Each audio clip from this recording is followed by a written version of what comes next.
नमस्कार. पाहूया शेअर मार्केटमधील काही ताज्या घडामोडी. आठवड्यातील पहिल्या ट्रेडिंग सत्रात म्हणजे सोमवारी मिड कॅप स्मॉल कॅप शेअर्समधील घसरणीमुळे सेन्सेक्स कोसळला. सेन्सेक्स 523 अंकांनी घसरून 71,072 वर बंद झाला, तर निफ्टी 166 अंकांच्या घसरणीसह 21,616 अंकांवर बंद झाला. बँकिंग शेअर्समध्ये जोरदार विक्री दिसून आली आहे. निफ्टी PSU निर्देशांक 308% घसरला आहे. याशिवाय FMCG, metals, energy, media, real estate, consumer durables आणि ऑइल आणि गॅस सेक्टरचे शेअर्स देखील घसरले. केवळ हेल्थकेअर, फार्मा आणि IT शेअर्समध्ये तेजी राहिली. सोमवारी बाजार बंद झाल्यानंतर अनेक कंपन्यांनी त्यांचे तिमाही निकाल जाहीर केले. मंगळवारी या कंपन्यांच्या शेअर्सवर बाजाराची नजर राहणार आहे.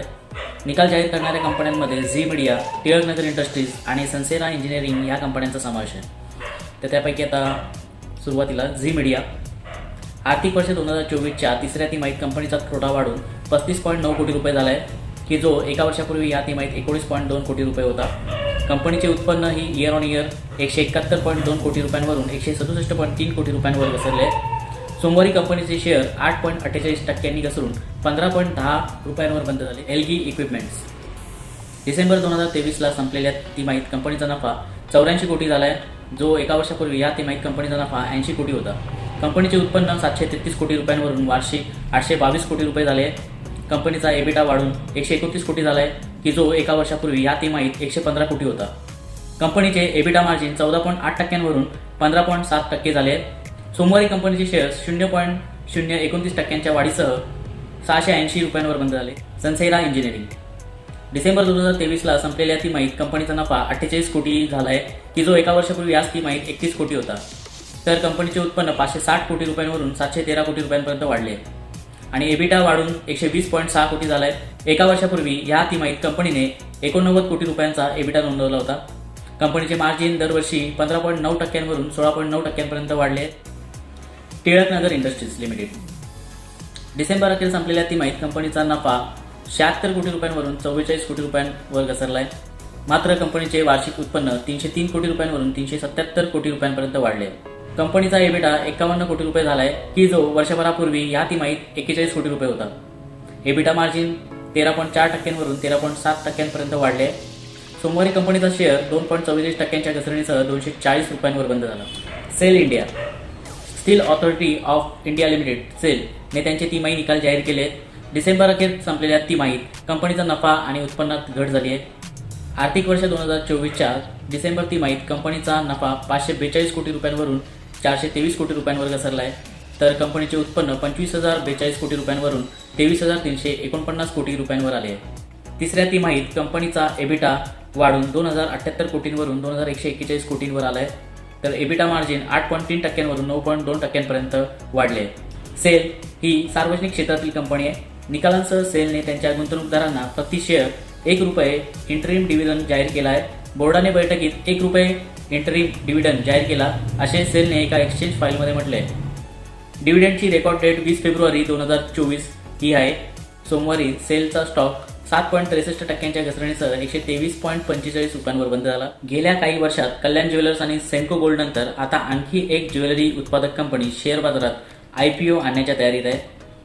ब्रँडेड ज्वेलरी व्यवसायात दक्षिण भारतात किरकोळ दागिने विक्रेते म्हणून मजबूत ओळख असलेली ललिता ज्वेलरी IPOद्वारे 1,400 ते 1,600 कोटी रुपये उभारण्याची योजना आखत आहे. कंपनीने पुढील महिन्याच्या अखेरीस म्हणजेच मार्च 2024 पर्यंत IPOच्या मंजुरीसाठी सेबीकडे DRHP म्हणजेच ड्राफ्ट रेड हेरिंग प्रॉस्पेक्टस दाखल करणे अपेक्षित आहे. कंपनी IPOमधून मिळालेल्या पैशाचा उपयोग दक्षिण भारतातील टायर 2 आणि टायर 3 शहरांमध्ये शोरूम नेटवर्कचा विस्तार करण्यासाठी करेल. ललिता ज्वेलरीचे 2020 मध्ये 26 स्टोअर्स होते, जे 2024 पर्यंत जवळजवळ दुप्पट होतील. सध्या कंपनीची दक्षिण भारतातील 4 राज्ये तेलंगणा, आंध्र प्रदेश, तामिळनाडू, पॉंडिचेरी आणि कर्नाटकमधील 34 शहरांमध्ये 52 शोरूमची किरकोळ साखळी आहे, ज्यांची एकूण उलाढाल सुमारे 18,000 कोटी रुपये आहे. येत्या काही वर्षात कंपनीला आपल्या शोरूमची संख्या आणखी वेगाने वाढवायची आहे. हे उद्दिष्ट पूर्ण करण्यासाठी IPOद्वारे भांडवल उभारायचे आहे. ललिता ज्वेलरीच्या उत्पन्नाबद्दल सांगायचे झाले तर कंपनीला तिच्या एकूण उत्पन्नापैकी 95% सोन्याच्या दागिन्यांमधून, 4% चांदीच्या दागिन्यांमधून आणि 2% हिरे आणि इतर. ललिता ज्वेलरी FY20 ते FY23 दरम्यान प्रति शोरूम 250 कोटींहून अधिक कमाई करत आहे. ललिता ज्वेलरीचा रेव्हेन्यू FY 2020 मधील 7,800 कोटी रुपयांवरून FY 2023 मध्ये 13,400 कोटी रुपयांपर्यंत दुप्पट झाला आहे. FY23च्या तुलनेत 63%ची मजबूत वाढ दिसून आली आहे. कंपनीचा एबिटा FY20 मधील 350 कोटी रुपयांवरून FY23 मध्ये 540 कोटी रुपयांपर्यंत वाढला आहे, ज्यामध्ये FY23 मध्ये 30% वाढ झाली आहे. कंपनीचे एबिटा मार्जिन FY20 ते FY23 दरम्यान 4 ते 5.8% दरम्यान आहे. FY23च्या अखेरीस कंपनीच्या पुस्तकांवर 750 कोटी रुपयांचे कर्ज होते. आर्थिक वर्ष 2023च्या शेवटी ललिता ज्वेलरीचा ROCE 23.1% आणि ROE 18.2% आहे. तर ललिता ज्वेलरीच्या व्यवसायाला अशी सुरुवात झाली. ललिता ज्वेलरीचे अध्यक्ष आणि व्यवस्थापकीय संचालक डॉक्टर किरण कुमार यांनी स्वतः आंध्र प्रदेशातील नेल्लोर येथील ज्वेलरी कारखान्यात कामगार म्हणून सुरुवात केली. व्यवसायासाठी भांडवल उभे करण्यासाठी त्याने आईचे दागिने गहाण ठेवले. दागिन्यांची किंमत कमीत कमी ठेवण्याच्या उद्देशाने कंपनीने हलके दागिने तयार करण्यात कौशल्य प्राप्त केले आहे. देशात BIS हॉलमार्क असलेले सोने सादर करणारे डॉक्टर किरण कुमार हे पहिले होते. दागिने बनवण्याच्या उत्कृष्ट कामगिरीबद्दल त्यांना वेल्स विद्यापीठाने मानक डॉक्टरेटही बहाल केले आहे. कंपनीचे मुख्य शोरूम 1000 स्क्वेअर फूटमध्ये पसरलेले आहे आणि आशियातील सर्वात मोठे दागिन्यांचे शोरूम होण्याचा मान कंपनीकडे आहे. कंपनीकडे 20,000 स्क्वेअर फूट सरासरीचे मोठे दागिने शोरूम चालवण्याचे अनोखे मॉडेल तयार आहे. कंपनीने 2013 ते 2023 दरम्यान आपल्या रिटेल चेनमध्ये 43 शोरूम जोडले आहेत.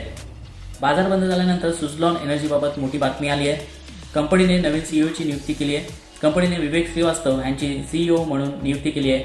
विवेक श्रीवास्तव हे WTG विभागाचे CEO म्हणून 12 फेब्रुवारीपासून आपल्या पदाचा कार्यभाग स्वीकारतील. आठवड्याच्या पहिल्या दिवशी बाजारात मोठी घसरण झाल्याने कंपनीचा शेअर घसरला.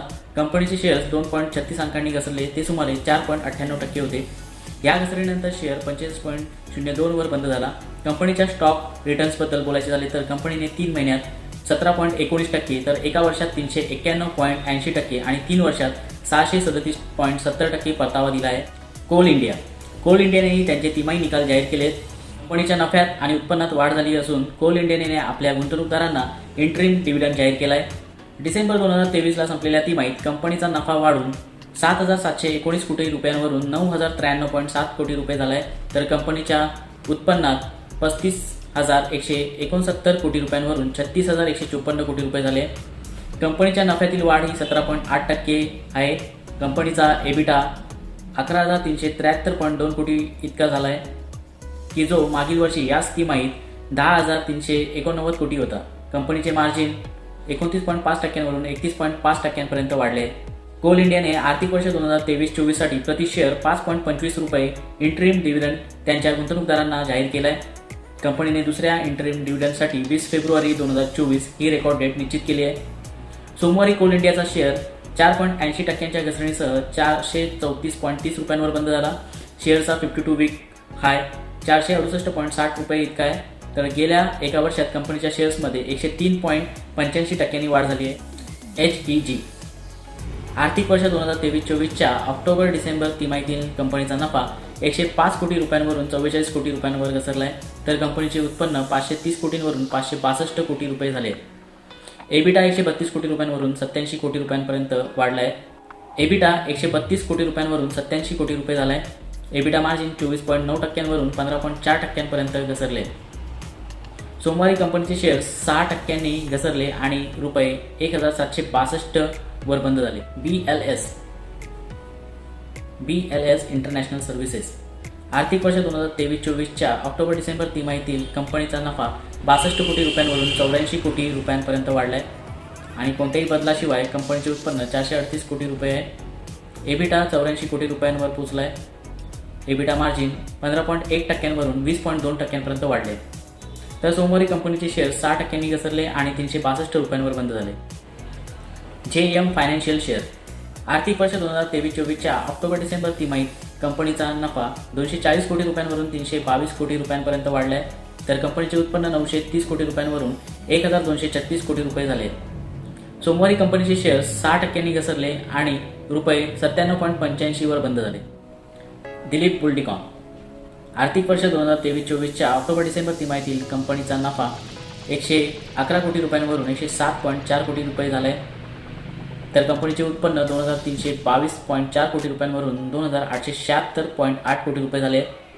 एबिटा 157.2 कोटी रुपयांवरून 377 कोटी रुपये झाला आहे. एबिटा मार्जिन 6.8% वरून 13.1% वाढले. तर सोमवारी कंपनीचे शेअर 6% घसरले आणि 388 रुपयांवर बंद झाले. स्कायपर लिमिटेड शेअर. आर्थिक वर्ष 2023-24च्या ऑक्टोबर-डिसेंबर तिमाहीत कंपनीचा नफा 9.5 कोटी रुपयांवरून 20 कोटी रुपयांपर्यंत वाढलाय. तर कंपनीचे उत्पन्न 448 कोटींवरून 801 कोटी रुपये झाले. एबिटा 45 कोटींवरून 77 कोटी रुपयांपर्यंत वाढले. तर एबिटा मार्जिन 10.2%वरून 9.6%वर घसरले. सोमवारी कंपनीचे शेअर 7%नी घसरून 282 रुपयांवर बंद झाले. मनाली पेट्रोकेमिकल्स. आर्थिक वर्ष 2023-24च्या ऑक्टोबर-डिसेंबर तिमाहीतील कंपनीचा नफा 3.2 कोटी रुपयांवरून 2.9 कोटी रुपयांवर घसरला आहे. तर कंपनीचे उत्पन्न 237.7 कोटींवरून 204.8 कोटी रुपयांवर घसरले. सोमवारी कंपनीचा शेअर 5%नी घसरून 73.60 रुपयांवर बंद झाला आहे. Kirloskar oil engine limited. आर्थिक वर्ष 2023-24च्या ऑक्टोबर-डिसेंबर तिमाहीतील कंपनीचा नफा 89.80 कोटी रुपयांवरून 88.2 कोटी रुपये झाला आहे. तर कंपनीचे उत्पन्न 1305 कोटींवरून 1390 कोटी रुपये झाले. कंपनीचा एबिटा मार्जिन 15.75%वरून 18.49% इतका झाला आहे. तर कंपनीने प्रति शेअर 2.5 रुपये डिव्हिडंड जाहीर केला आहे. सोमवारी कंपनीचे शेअर्स 1%नी घसरले आणि 837 रुपयांवर बंद झाले. Glaxo Smith clean pharmaceutical limited. आर्थिक वर्ष 2023-24च्या ऑक्टोबर-डिसेंबर तिमाहीत कंपनीचा नफा 165 कोटी रुपयांवरून 46 कोटी रुपये झाला आहे. तर कंपनीचे उत्पन्न 802 कोटी रुपयांवरून 805 कोटी रुपये झाले. एबिटा 229 कोटी रुपयांवरून 218 कोटी रुपये झाले. तर एबिटा मार्जिन 28.5%वरून 27.1% इतके झाले. सोमवारी कंपनीचा शेअर 2%नी घसरून 2340 रुपयांवर बंद झाला.